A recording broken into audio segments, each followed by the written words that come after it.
जनक विभीषण बंधू राज्य माता निंदू भरते केले। प्रल्हादे जनक विभीषण बंधू राज्य माता निंदू भरते केले। अरे ज्या बापाने परमार्थासाठी विरोध केला त्या बापाला नरसिंह भगवंताने टर टर टर टर टर फाडलं तरी भक्त प्रल्हादाच्या अंतःकरणामध्ये दया आली नाही। एक रावणाला मारण्याची युक्ती प्रभू रामचंद्राला जी दिली ती विभीषणाने दिली का? जो भाऊ धर्माच्या विरोधात प्रचार करतोय, जो भाऊ धर्माच्या विरोधात वागतोय। म्हणून माझी विनंती गड्यांनो तुम्हाला, सर्व जग आपल्या विरोधात गेलं तरी चालतं, देव नाही विरोधात गेला पाहिजे। देवाचा विसर जीवनामध्ये पडू देऊ नका। आपण प्रार्थना झाल्यानंतर 3 प्रमाण म्हणतो ना, हे चिदान देगा देवा तुझा विसर न व्हावा। एक देव माझा देव माझा देव माझा माझा देव माझा मी देवाचा, हीच माझी सत्यवाचा। अनाथ अपराधी पतिता गळा परी पाया वेगळा नका करू। शुकाचार्य भगवान राजा परीक्षितीला सांगतात, राजा लोक देवाचं चिंतन करत नाही असा आरोप नाहीये। जन्मतःच प्रत्येक व्यक्ती हा धार्मिक असतो, पण प्रत्येक व्यक्ती होईल तोपर्यंत दुःखातच देवाचं चिंतन करतो, सुखामध्ये कोणी देवाचं चिंतन करत नाहीये।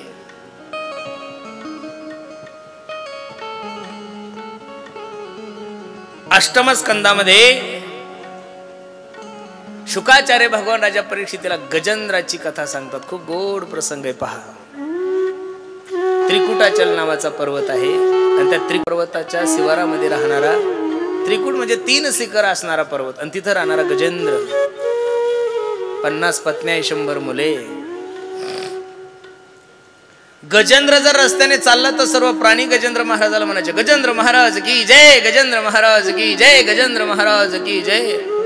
गजेंद्र असा तोला मोलात चालायचा, माणसाचा स्वभाव आहे। माणसाकडे संपत्ती असली, माणसाकडे सत्ता असली, माणसाकडे तारुण्य असलं, माणसाकडे सगळं काही असलं की मनुष्य कोणालाच भेट नाही महाराज। पण ज्या गोष्टीचा अहंकार तुम्ही करता, ज्या गोष्टीचा अहंकार मीही करतोय, या सर्व गोष्टी एक दिवस जाणार आहे, एवढं जर माणसाला कळणं जीवनामध्ये दुःख होण्याचं काही कारणच नाहीये। एक दिन निकले सैर करने मन में कई अरमान थे। एक मनुष्य रस्त्याने जात असताना तो स्मशानभूमीतून चालला होता, पायात चप्पल नव्हती, त्याच्या पायाला खाडूक टोचलं, किती गोड आहे पहा। एक दिन निकले सैर करने मन में कई अरमान थे, एक तरफ हरियाली थी और एक तरफ स्मशान थे, पैर के तले छुबी हड्डी हड्डी के ये बयान थे, अरे चलने वाले चल संभल कर हम भी कभी इंसान थे।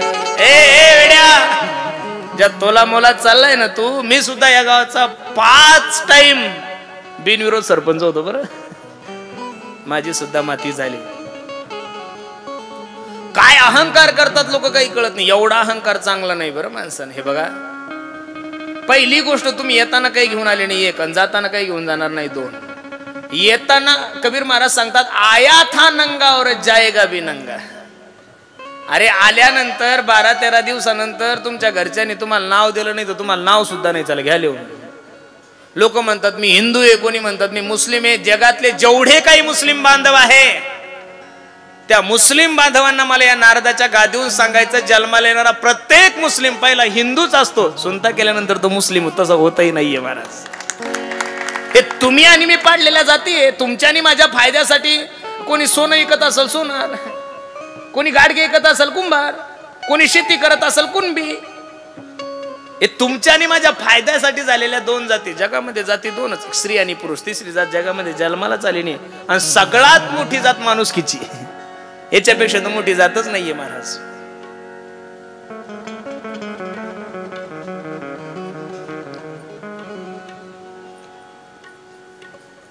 मेल्यानंतर एका मिनिटात नाही एका सेकंदात तुमचं नाव कट होतं. काय होतं? नाव कट होतं.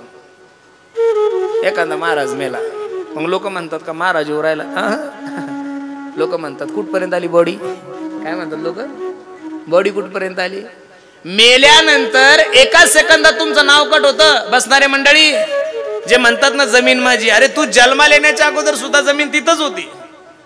तुझा बाप जन्माला येण्याच्या अगोदर सुद्धा जमीन तिथंच होती. तुझा आजोबा जन्माला येण्याच्या अगोदर सुद्धा जमीन तिथंच आहे. तुझा आजोबा मेला तरी जमीन हल्ली नाही, तुझा बाप मेला तरी जमीन हल्ली नाही, तुझ्या सुद्धा गावऱ्या मसनात गेल्या पण जमीन अजून काही तिथून हल्ली. मग तुम्ही नेमका अहंकार कशाचा करताय? आम्हाला तर एवढं वाईट वाटतं महाराज. कधी कधी इच्छा नसते काही लोकांच्या घरी जायची. जेवू घालतात, बरं जेवण 2 चपात्याचं पण ऐकावं लागतं 12 चपात्याचं. जेवता जेवता नुसता घास घेतला की सांगता महाराज ही 100 एकर जमीन आहे ना ती आपली. अरे बाबा थांब, जेवू देणार रे देवा. काही लोक जेवायला बोलवतच नाही, त्यांचं घर पाहण्यासाठी बोलवतात. अजून आम्हालाच घर नाही, तुझं घर पाहून करायचं.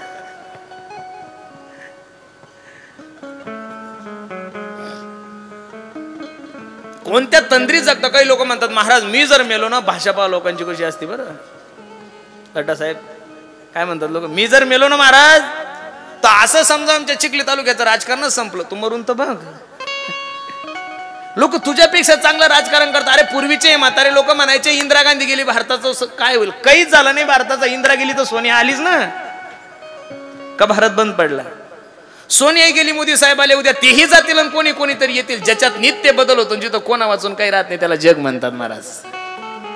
अरे मेल्यानंतर काही राहत नाही तर जिवंतपणे काय राहणार आहे? आपण जर म्हणलं चला पंढरपूरला, लोक म्हणतात महाराज मी जर आलो ना तर असं समजा आमची पेरणीच होणार नाही. तू मरून बघ ना, तुझ्यापेक्षा लोक चांगली पेरणी करतात.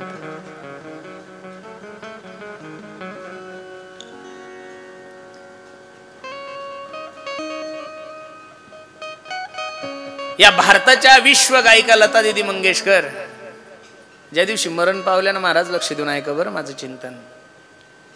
काही नाही, पूर्णच कथा सांगावा असा काही नेम नाही. आपण डायरेक्ट जन्म घेऊ, आपल्याला काही इथं बंधन नाहीये. कथा संपल्यावर बोलणे का, तोपर्यंत तर काही बोलणार नाही. हेडमास्तर कथा संपल्यानंतर बोलतील, आता तर काही बोलू शकत नाही. त्याच्यामुळे आपल्याला जेवढं सांगताय तेवढं सांगायचं. असं काही ॲग्रीमेंट नाही की सगळ्याच कथा सांगा, तसं काही नाही. मला जेवढं पटतं तेवढं मी सांगणार. ज्या दिवशी लता दीदी मंगेशकर मरण पावल्या त्या दिवशी अख्ख्या भारतीयांचं स्टेटस होतं. विश्वामध्ये 1 नंबरची गायिका होती. 98 वर्ष जगली ती मायमाऊली. कंठात सरस्वती होती त्या मायमाऊलीच्या. 50,000च्या जवळपास गाणे गायले असेल. अशी भाषा नाही की त्या भाषेत गाणं गायलं नाही. कोणीही पसायदान म्हणू द्या, पण लता दीदींच्या मुखातलं जे पसायदान आहे तेव्हापासून त्या पसायदानाला न्याय मिळाला महाराज. काय मिळाला? न्याय मिळाला. त्या ज्या दिवशी मरण पावल्या त्या दिवशी फक्त आणि फक्त 1 दिवस भारतीयांनी तिचं स्टेटस ठेवलं. किती? 1 दिवस. आता भारतरत्न पुरस्कार असणाऱ्या माणसाचं स्टेटस लोक 1 दिवस ठेवतात. तुमचं माझं स्टेटसच काय? इथून सुरुवात करू आपण. काय स्टेटस आहे आपलं धनू? टायमावर चहा भेटत नाही आपल्याला घरी ना. आपलं काय लोक स्टेटस ठेवतील मला तर काही कळत नाही. तुम्ही त्या गिनतीत नाहीचे, त्याच्यामुळे तुम्ही ताण घेऊ नका. विश्वात 1 नंबरचं राम मंदिर बांधलंय या देशातल्या देशवासियांनी. विश्वातील 1 नंबरचा. तुम्ही अयोध्येला जर नसेल गेले तर एकदा जाऊन या. मी त्या दिवशी सांगितलं तुम्हाला, अयोध्या पायाच्या अगोदर मरूच नका मायाव. तसं जर मारसाल तर कावळा शिवणार नाही बरं तुम्हाला. तुमच्या नवऱ्याला सांगा की भाऊ मला एकदा मारायच्या अगोदर मला कानातलं नको, नाकातलं नको, मला साडी नको, चोळी नको, मला फक्त एकदा अयोध्येला जाऊन येऊ द्या. गोड आहे ना? आणि काय अयोध्येच्या मंदिराला जायचं? अयोध्येचं मंदिर बांधण्यासाठी जे प्रमुख 10 इंजिनियर होते त्यातले 8 इंजिनियर महाराष्ट्रातले होते. याचा सार्थ अभिमान असला पाहिजे आपल्याला. अयोध्येच्या मंदिराला जेवढं सागवण लागलं तेवढं सागवण सुद्धा महाराष्ट्रातून गेलं. याचा सुद्धा आपल्याला महाराष्ट्रीय लोकांना अभिमान असला पाहिजे. ट्रस्टीमध्ये सगळ्यात सुंदर पद कोणतं असतं? अध्यक्षाचं असतं का सचिवाचं? हा, ट्रस्टीमध्ये सर्वात महत्वाचं पद कोणाचं असतं? सचिवाचं. आणि राम मंदिराचे सचिव गोविंदगिरीजी महाराज हे सुद्धा माझ्या महाराष्ट्रातले. याचा मला सार्थ अभिमान आहे. मला गेलं पाहिजे एकदा जाऊन या. खूप सुंदर आहे. 22 जानेवारीला राम मंदिराचा लोकार्पण सोहळा झाला, मूर्ती प्राण प्रतिष्ठा सोहळा झाला. अख्ख्या विश्वातील लोकांच्या मोबाईलचं स्टेटस राम मंदिर होतं, अख्ख्या विश्वातील लोकांचा. पण 23 जानेवारीला भारतातल्या कोणत्याच माणसाच्या मोबाईलचं स्टेटस नव्हतं. लक्ष देऊन ऐका बरं. मग राम मंदिरासारख्या जगातील सगळ्यात मोठ्या मंदिराचं स्टेटस लोक एक दिवस ठेवतात. तुम्ही तुमचा घरी जाऊन अभ्यास करा गड्या, मी तुमच्याविषयी जास्त बोलू इच्छित नाहीये. तुम्ही असं काय कार्य केलेलं आहे म्हणून लोक आपलं स्टेटस ठेवतील? तुमचं असं काय समाजासाठी योगदान आहे, तुमचं काय असं देशासाठी योगदान आहे म्हणून लोक तुमचं योगदान हे ठेवतील. म्हणून सर्वांना माझी विनंती आहे, तुमच्या आणि माझ्या जीवनातला शेवटचा पर्याय देव आहे. माझी इच्छा आहे तुमच्या आणि माझ्या जीवनातला पहिला पर्याय देव. सकळ मंगळ निधी श्री विठ्ठलाचे नाम आधी. अरे दारूचा दुकानदार जर दुकान उघडतो, शेटर उघडतो, तो पहिली अगरबत्ती देवाला लावतो. देवाला काय म्हणतो माहिती, देवा एखादा चांगला खानदानी बेवडा येऊ दे. खानदानी म्हणजे कळतो तुम्हाला, पोरगही बेवड, बापही बेवडा, आजोबाई बेवडा, त्याला काय म्हणतात, खानदानी बेवडा. एखादा खाटीक असेल, मुस्लिम समाजाचा मनुष्य असेल आणि त्यानं जर बकरं कापलं आणि तो मांस विकत असेल, तर मांस विकायच्या अगोदर पहिली तो देवाला अगरबत्ती लावतो आणि देवाला सांगतो, तू ज्या देवाला मानतो, अल्लाला मानत असेल, कोणाला मानत असेल, तो सांगतो देवा आज जरा चांगले गिराईक येऊ दे. मग वाईट कामाची सुरुवात जर लोक चांगल्या कामातून करतात, तर आपण लोक आपल्या जीवनाच्या चांगल्या जीवनाची सुरुवात चांगल्या देवापासून का करू नये, असे सर्वांना माझी विनंती. दुख में सुमिरन सब करे, सुख में करे न कोई. जो सुख में सुमिरन करे तो दुख काहे को होय. गजेंद्र रस्त्याने चालायचा त्यावेळेस सर्व मंडळी गजेंद्राला पाहून म्हणायचे, गजेंद्र महाराज की जय, गजेंद्र महाराज की जय. या जगाचा नेम आहे, जोवरी चळन गा तोवरी म्हणती माझा मानती लहान थोर.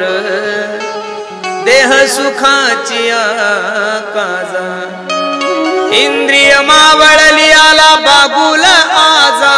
कैसा विपरीत झाला तोची देह नव्हे तुझा. जोपर्यंत चलती, जोपर्यंत तारुण्य, जोपर्यंत तुम्ही कमवत्या, तोपर्यंत लोक तुमच्या पुढं पुढं करतात. काही लोकांचं टोपण नाव अण्णा असतं. अण्णा हजारे सोडून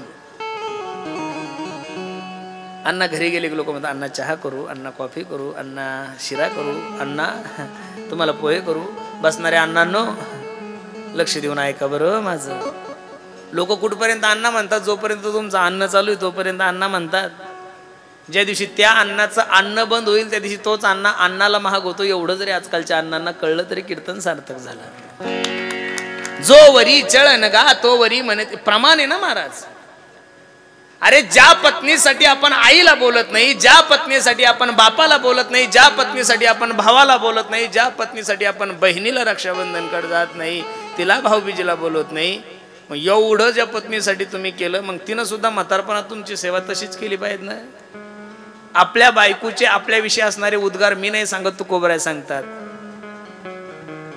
बाईल म्हणती खार मरता तरी बरे, बाईल म्हणती खार मरता तरी बरे, नासी येले घर कोणी हो, नासी येले घर कोणी.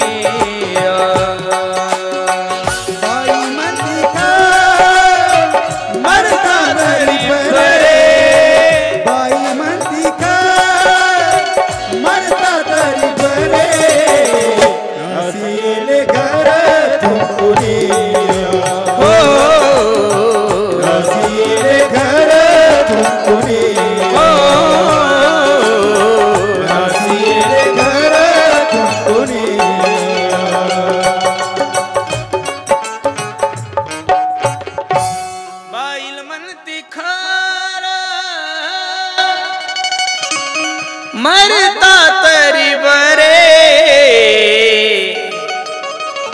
नासियेले घर तुमको निया. एवढे चांगले विचार तुमच्याविषयी तुमच्या गणगोताचे नाहीये, तुमच्या नातेवाईकाचे नाही, तुमच्या सौभाग्यवतीचे आहे. बाईल म्हणती खर, खर म्हणजे गाढव. खर म्हणजे काय? मरता तरी बरे नास येले घर थुंकोनिया. गजेंद्र हत्ती, गजेंद्र यानी हत्ती, हत्तीला जलक्रीडा खूप आवडती महाराज. आणि एका सरोवरामध्ये जलक्रीडा करत आहेत. सोंडीमध्ये पाणी घेत आहे, मुलांच्या अंगावर टाकत आहे, पत्नीच्या अंगावर टाकत आहे. जलक्रीडा चालू असताना त्या सरोवरामध्ये एक नक्र राहत होता. नक्र यानी मगर. नक्र या शब्दाचा अर्थ काय? मगर. त्या मगराने पाय पकडला आणि पाय पकडल्यानंतर गजेंद्राला वेदना व्हायला लागल्या. पण गजेंद्र विचार करतो, मी या जंगलाचा राजा आहे. आणि ज्या वेळेस या नकराला कळल की मी या जंगलाचा राजा आहे, त्यावेळेस तो माझी माफी मागल. पण अपने गली में तो कुत्ता भी शेर होता है. गाईचं वजन 2000 किलो असू द्या, 1000 किलो असू द्या, पण ती गाय जर पाण्यात गेली, मगरानं जर गायीचा पाय पकडला ना, तर 2000 किलोची गाय असू द्या, तिला ते बाहेर येऊ देत नाही मगर. आणि तेच मगर जर त्या पाण्याच्या बाहेर आलं तर कुत्र खातंय महाराज, तिला कुत्र सुद्धा फाडतंय. ज्याच्या त्याच्या एरियामध्ये ज्याची ज्याची ताकद ठरलेली आहे, ज्याच्या त्याच्या गावामध्ये जो तो श्रीमंत ठरलेला आहे. इस्रोलचा श्रीमंत शेळगाव पर्यंत, शेळगाव मध्ये त्याचा बाप आहेच. शेळगावचा श्रीमंत पिंपळवाडी पर्यंत, पिंपळवाडीचा देळगाव गुबेपर्यंत, देळगाव गुबेचा मलगीपर्यंत, मलगीचा मेकरपाट्यापर्यंत, मेकरपाट्याचा चिखलीपर्यंत, चिखलीचा बुलढाण्यापर्यंत. प्रत्येक क्षेत्रामध्ये ज्याची ज्याची ताकद कमी आहे, ठरलेली आहे. नकराने पाय ओढल्यानंतर गजेंद्राला दुःख व्हायला लागलं. आपल्या पतीला आवाज आला, ए अगं ऐकलंस का? अगं पाय पकडलाय का कोणी माझा? वेदना होत आहेत. सर्व पत्नीने सोंडीला सोंड लावली आणि त्याला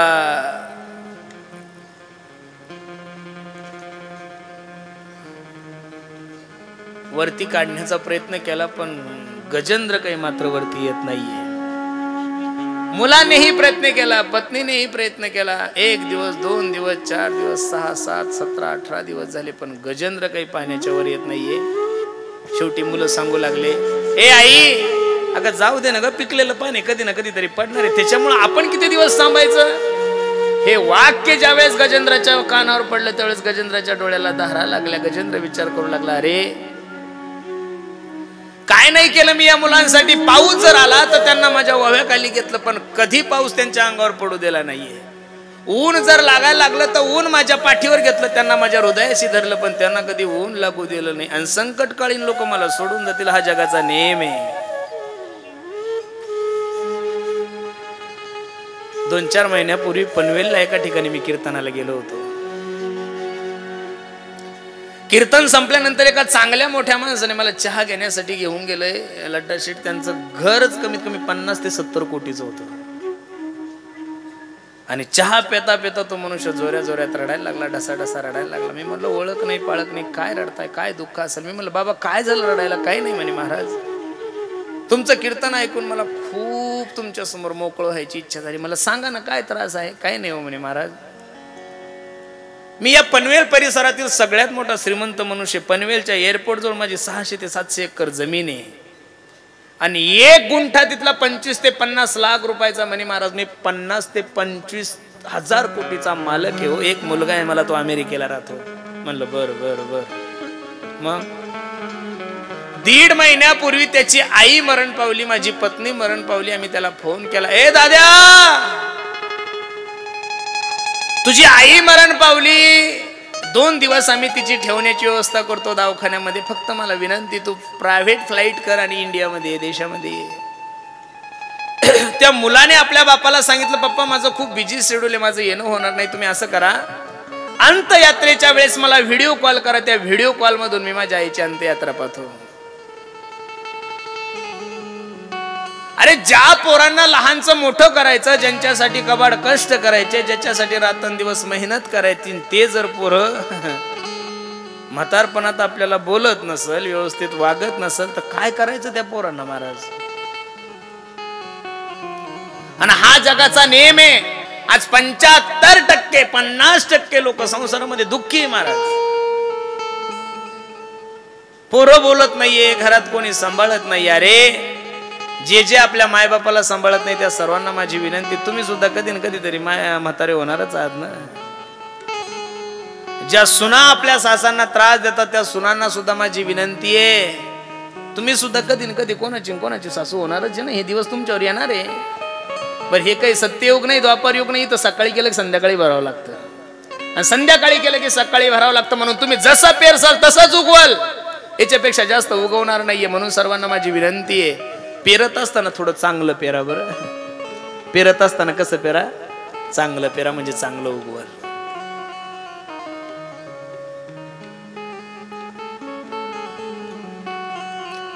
गजेंद्र रडायला लागला आणि गजेंद्र विचार करायला लागला, ज्यांच्यासाठी मी सगळं काही केलं ते मला असे सोडून जातील मला असं वाटत नव्हतं. या जगाचा नियम आहे. आणि ज्यावेळेस सर्व पर्याय थांबतात ना माणसाचे, त्यावेळेस माणसाच्या समोर एकच पर्याय असतो, तो म्हणजे भगवंत, भगवंत आणि भगवंत. नको नको मना गुंतू माया जाळी, काळ आला जवळी घासा वया, काळाची उडी पडेल बा जेव्हा सोडविना तेव्हा सोडविना, बंधू पाठीची बहीण सेजेची कामिनी, दूर राहे सोडविना राजा देशीचा चौधरी, अनिक सोयरी भली भली तुका म्हणे तुला सोडविना कोणी, एका चक्रपाणी वाचून या. मग जगाचा मालकच जर तुम्हाला त्या दुःखातून सोडवणार आहे, जगाचा मालकच जर तुम्हाला या संसारूपी नौकेतून पार करणार आहे, तर माझी विनंती आहे, पहिला पर्याय आपण देवाला का देऊ नये? लोक शेवटचा पर्याय देतात. सगळं करून करून करून भागले की मग म्हणतात चला आपण आता देवाला नमस्कार करू. अजिबात नका करू. गजेंद्र विचार करतो, काय नाही केलं मी यांच्यासाठी? असे अनेक लोक आहे महाराज. कधी तर वेळ भेटल्यानंतर मंदिरात जाण्यापेक्षा कधीतरी एखाद्या वृद्धाश्रम मध्ये जा आणि त्या वृद्धाश्रम मध्ये जाऊन त्या लोकांशी चर्चा करा. महाराज, एकाही वृद्धाश्रम मध्ये तुम्हाला गरीबाचे मायबाप भेटणार नाहीये. एखाद्या वकिलाचे भेटतील, डॉक्टराचे भेटतील, कलेक्टराचे भेटतील, उद्योगपत्याचे भेटतील, बिल्डराचे भेटतील. आणि त्यांना जाऊन विचारा. काय लोक सहजच म्हणतात की महाराज आम्ही नाही राहू शकत त्यांच्यासोबत. अरे तुम्ही सुद्धा उद्या कधी ना कधीतरी म्हातारे होणार आहात.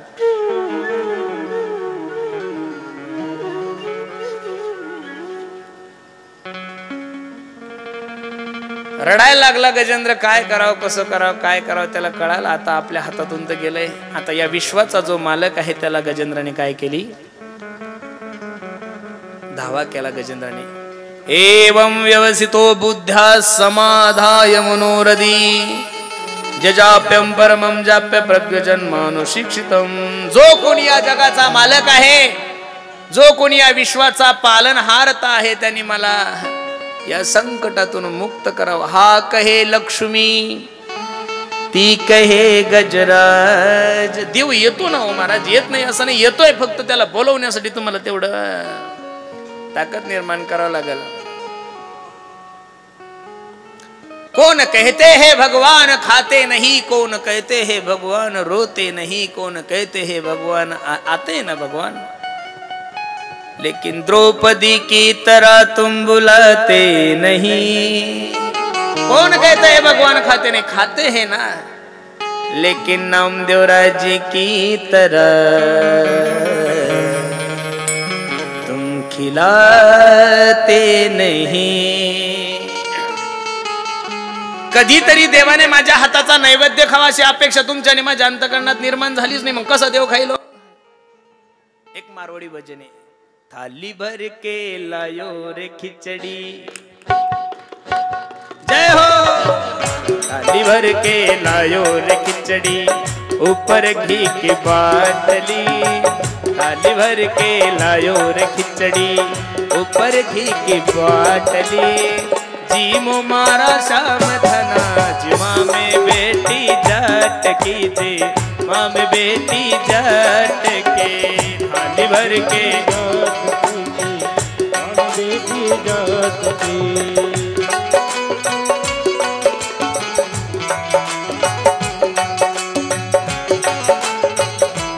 एक टाळी, टाळी वाजत नाहीये, टाळी.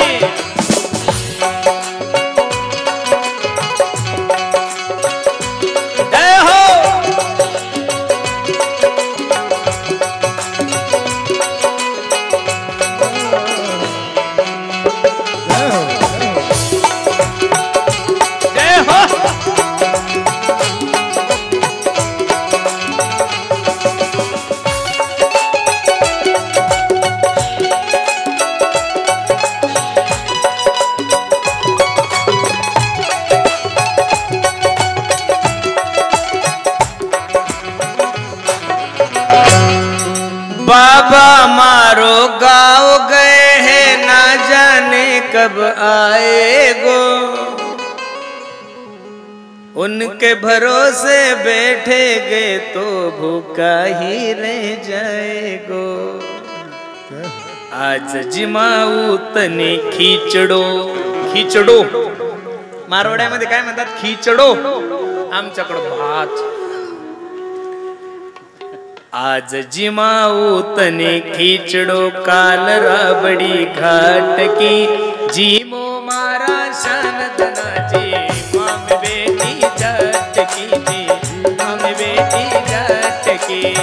थाली भर के लायो रे खिचड़ी, ऊपर घी की बाटली, थाली भर के लायो रे खिचड़ी, ऊपर घी की बाटली। जीमो मारा शाम धनाची, माँ में बेटी जाट की जी, माँ में बेटी जाट की।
थाली भर के लायो रे खिचड़ो, ऊपर घी की बाटली, जीम मारा शाम धना, जी माम बेटी जाट की जी, माम बेटी जाट की। जगत